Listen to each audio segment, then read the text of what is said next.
sa mga naghahanap ng 3-story single house and lot dito po sa Antipolo City, ito yung bago nating iikutin or lilibutin ngayong araw na to. And guys, ito yung 6 panel siya ng gate. Papunta po yan sa inyong 3-car carport. At itong property na to, 3-story yan. At sa taas niyan, meron pong huge roof deck. Tara, pasok tayo sa loob. Pagpasok mo dito sa loob, siyempre ito yung unang bubungad sa inyo. Tapos meron ka ditong plant box sa area na yan. Ito yung 2-car carport side. At meron ka ditong isa pang carport. At dito sa area na to, nandito po yung inyong everyday kitchen. At nandito yung maid's room. Ito yung maid's room. Tapos mayroon siyang toilet and bathroom with shower. Guys, ito yung sliding glass. Sliding glass door. Pero maganda dito na tayo dumaan sa main door. Maganda nito. Oh. Mayroon siyang accent wall dito sa area na to. Tapos meron kang light. At dito meron ka na ring added security. Meron na ditong CCTV. At ito naman guys yung huge and hard wood door. At ito, naka-smart lock. At meron ka ditong isa pang lock dito. Bali, dalawa po siya. Pagpasok mo, ito yung living area. Ito yung unang welcome sa inyo. Dito ka sa side na to. Pakita ko sa kanila dito yung TV console. Tapos meron po siya ditong floor mountain couple na inverter type of aircon. At dito sa side na to, ito yung utility area na tinignan natin. Ito yung dining area. Pwede ka maglagay ng round or rectangular table. Good for 8 or 10, pwede. At dito, ito naman tingnan natin. Bago yung napakagandang kitchen. Ito yung inyong powder room. Dito sa side na to. Ito yung powder room ninyo. At dito guys, pakita ko. Ito yung air well. Yan. May skylight ka na dun sa taas. Tapos, ito, may added security ka na CCTV para kitang-kita yung kabuuan nitong ground floor. At ito naman guys, meron kang UV type of kitchen.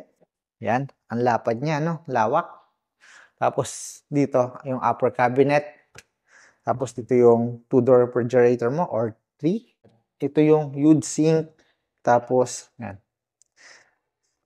Gold yung sa faucet mo. Ito po yung 2 panel mo ng cooktop. Ito yung range hood. Paikot dito. Ito yung mga cabinet mo dito. Yan. Ito yung utensil area. Naka-soap close. At dito, meron ka ditong breakfast nook. Pwede ka na nga rin dito. Gawin mo na lang itong table. Pwede ka maglagay dito ng 3 upuan. Dito sa side na to. Parang dining table na rin. Tapos naglagay ka na lang din doon. Diba? Galing. Tapos, yan guys. May storage area ka dito. Ito yung hagdanan. Wow! Matutuwa ka dito. Yung ventilation ang ganda. Ang liwa-liwanag. Ang dami niyang awning window. Saka fixed window. At mayamanin yung hagdanan. Ano? Tapos, naka-tempered glass ka dito. Pang mayaman.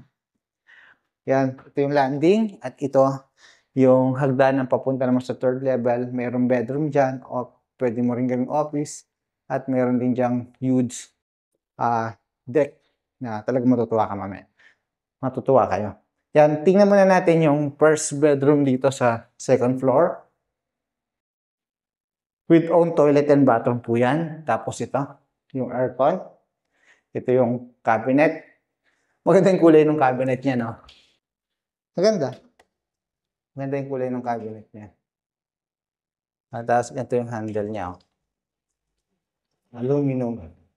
Tapos yan, nilagay ka dito ng luggage sa taas. At dito naman, ito yung sink, toilet. At dito yung shower. Tapos na tayo sa first bedroom. Sunod natin itong 2nd bedroom. Maganda itong 2nd bedroom, no? Mas maganda yung layout nito. Kasi di ba yung isang gantong property niya na nasold na. Pagpasok mo parang nandito yata yung toilet. Ito mas maluwag ngayon, no? Mas maganda. Lalong gumanda. Ito, under the staircase. Ang ganda nung ginawa niyang cabinet dito. Yung shelves niya. Tapos dito, may storage ka dun sa ilalim. Tapos dito, guys, yan. Maganda yung cabinet. No. Iba naman ang touch ng sink ngayon dito. Tapos yung toilet, tapos yung shower.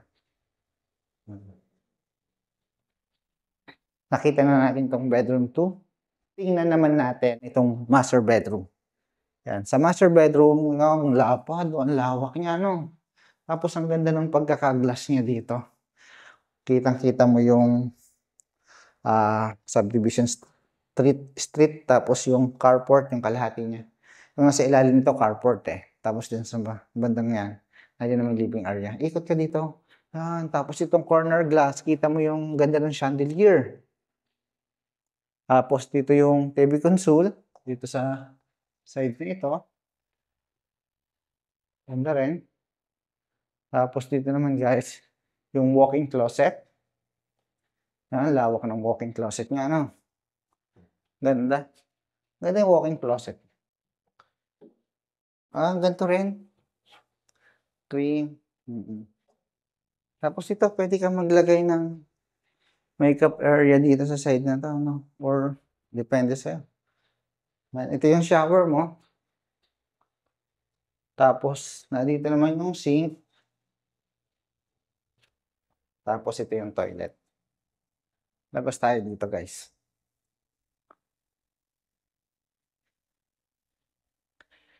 Nakita na natin yung mga bedroom sa second floor. Dito naman tayo sa third level. Wood po yung steps, saka yung riser, at yung handle niya. Wood din. At dito, kita mo lawak, no? Pero mamaya tayo pumunta dyan. Dito muna tayo. Yan.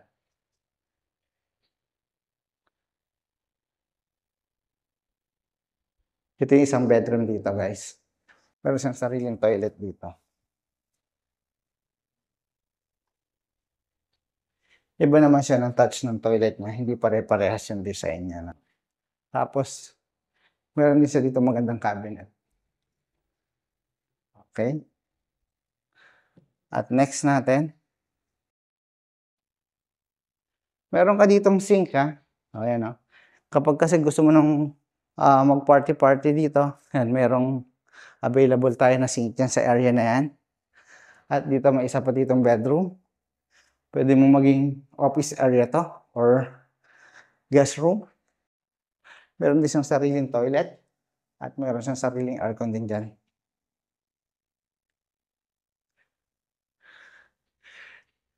Yan guys, sana nagustuhan itong bagong pinicture ko na 3-story single attached house and lot dito sa Antipolo City.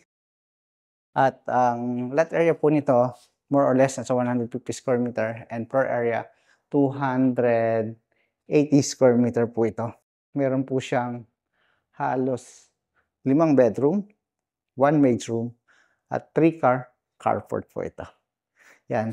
Salamat po sa lagi niyong panonood ng aking YouTube channel and please don't forget to like, subscribe, and hit the bell button for notification para lagi tayong updated sa mga bagong pin-feature na property dito po sa Metro Manila and sa Laredo.